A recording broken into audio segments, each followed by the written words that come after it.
Indonesia. Negara dengan keindahan alamnya yang indah membuat kita terpana dengan pemandangannya. Saking indahnya, jutaan orang yang berasal dari negara luar berbondong-bondong untuk datang ke negara ini untuk menikmati keindahannya. Sejuk rasanya melihat pegunungan yang menjulang tinggi, rerumputan yang hijau, lautan yang biru, dan pemandangan indah ketika sunset.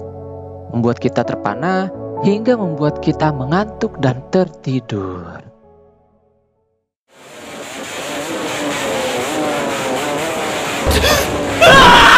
Yap, betul sekali.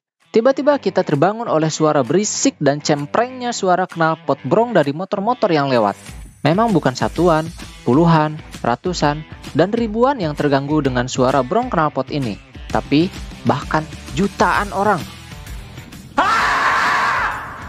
Bukan hanya pengunjung dari luar negeri yang terganggu, tapi masyarakat lokal juga banyak yang terganggu. Sudah tahu suaranya mengganggu, bahkan dari pihak negara pun sudah mengeluarkan peraturan negara yang menyatakan larangan penggunaan knalpot yang mengeluarkan suara lebih dari 77 desibel untuk mesin 80 cc, 80 desibel untuk mesin 80-175 cc, dan 83 desibel untuk mesin di atas 175 cc. Dan bagi yang melanggar akan terkena sanksi tilang. Tapi meskipun begitu, kenapa masih banyak masyarakat Indonesia yang masih menggunakannya? Suara. Sebenarnya banyak alasan kenapa masyarakat tidak lepas dari yang namanya knalpot racing. Dan salah satu alasannya adalah suara knalpot itu sendiri. Yap, betul. Meskipun mayoritas tidak suka dengan suara bisingnya, tapi masih ada sekelompok orang yang menyukainya. Memang betul, kesukaan adalah relatif. Tidak semua orang suka dan tidak semua orang tidak suka. Beberapa memang senang dengan suara dari knalpot racing yang bermacam-macam. Ada yang suka dengan suara meraung, apalagi silindernya yang banyak seperti ZX25R, yang ngebas adem, yang ngebas cempreng, bahkan yang suaranya ember, mencret pun banyak yang suka. Status sosial. Penggunaan knalpot racing kadang dianggap sebagai simbol status di kalangan penggemar motor. Memiliki knalpot racing yang mahal dan berkualitas dapat meningkatkan gengsi pemiliknya. Contohnya ketika pemotor yang menggunakan knalpot dengan merek terkenal seperti Akrapovic, Yoshimura, R9, Arrow, dan Termignoni akan terlihat keren dan gengsinya naik tinggi karena selain barangnya yang keren, bisa dipastikan penggunanya juga punya duit yang banyak karena mampu membeli barang sekeren itu. Tapi sayang, beberapa orang yang nggak mampu justru menggunakan logo-logo merek knalpot terkenal ini untuk ditempelkan ke knalpot-knalpot lokal, yang berarti palsu. Mungkin oke buat orang yang awam melihat motor biasa pakai knalpot Termignoni misalkan, mereka oke-oke saja. Tapi bagi orang yang paham, mereka pasti berpikir, "What the hell bro? Termignoni? Kok suaranya kayak ayam kecekek?"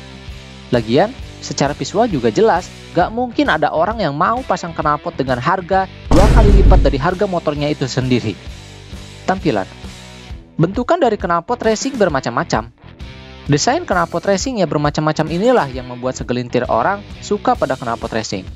Ada yang bentuknya seperti yang dipakai motor balap, ada yang panjang, ada yang pendek, ada yang normal, dan ada juga yang abnormal kayak knalpot Cobra. Knalpot racing dapat didesain sedemikian rupa karena sifat pipanya yang langsung menuju atmosfer, sehingga knalpot dapat dengan mudah dibentuk tanpa memikirkan untuk membuat ruang hambatan. Performa. Dari alasan-alasan di atas, alasan peningkatan performa adalah alasan yang paling logis dan digunakan oleh mayoritas pengguna knalpot racing. Memang betul bahwa pengguna knalpot racing dapat meningkatkan performa motor, dan ada penjelasan logis dan sains di dalamnya. Knalpot racing memiliki bentuk yang lurus dan langsung menuju atmosfer. Hal ini membuat gas buang bekas pembakaran akan langsung dibuang ke atmosfer tanpa adanya hambatan seperti pada knalpot bawaan pabrik. Pada knalpot bawaan pabrik, terdapat hambatan di dalamnya, di mana gas buang sisa pembakaran akan menuju 2-3 ruangan di dalam knalpot sebelum dibuang ke atmosfer. Sebenarnya bukan hanya itu saja yang menjadi alasan performa menjadi meningkat, akan tetapi ada beberapa hal lain yang mempengaruhi itu. Ada 2 hal yang paling menarik bagi Mimin, yaitu efek back pressure dan scavenging effect. Dan pada kedua hal tersebut, diatur dalam satu perubahan saja pada knalpot, yaitu besar kecilnya diameter pipa knalpot. Apa itu efek back pressure? Back pressure adalah tekanan yang terjadi karena penumpukan tekanan gas buang yang terjadi di dalam knalpot. Hal ini bisa terjadi karena hambatan yang disebabkan oleh bagian di dalam knalpot yang menghambat keluarnya gelombang gas buang. Back pressure paling besar terjadi pada knalpot bawaan pabrik yang memiliki banyak hambatan, sehingga banyak gelombang udara yang tertahan di dalam knalpot. Bahkan, ada yang kembali ke dalam silinder. Hal ini membuat tenaga mesin sedikit tertahan dan siklus pembakarannya yang tidak efisien. Back pressure pada knalpot racing juga masih terjadi, namun tekanannya tidak sebesar pada knalpot bawaan pabrik.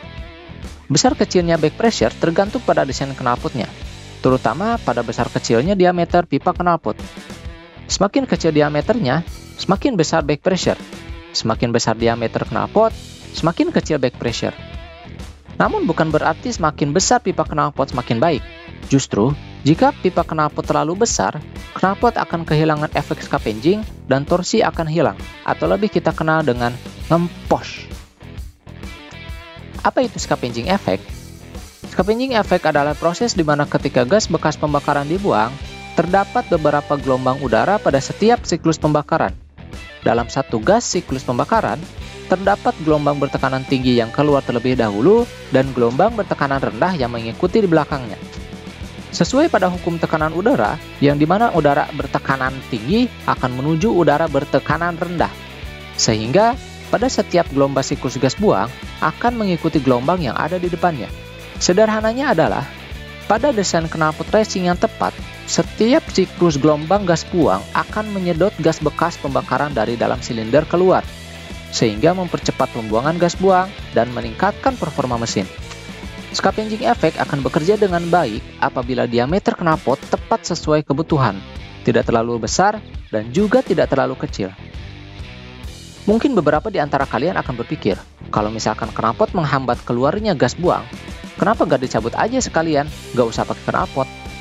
Jawabannya adalah, jikalau knalpot dicabut, efek back pressure dan scavenging ini akan hilang sepenuhnya, yang berarti justru mesin akan kehilangan torsinya, dan bahkan akan merusak mesin. Selain itu, suaranya juga jadi jelek banget kayak gini.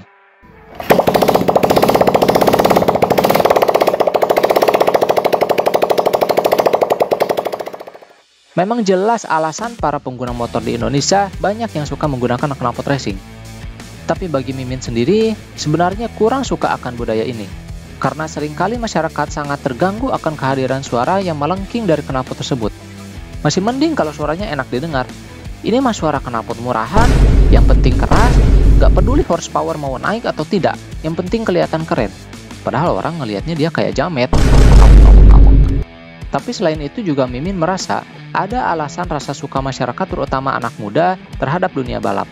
Tapi karena beberapa alasan tertentu, rasa suka tersebut tidak bisa terrealisasikan ke tingkat profesional. Sehingga mayoritas lebih memilih untuk merealisasikannya di jalanan umum. Maka dari itu selanjutnya Mimin akan membuat video kenapa orang Indonesia susah tembus ke MotoGP. Makanya kalian subscribe ke channel ini agar gak ketinggalan konten-konten Mimin selanjutnya. Terima kasih sudah menonton, and see you in the next video.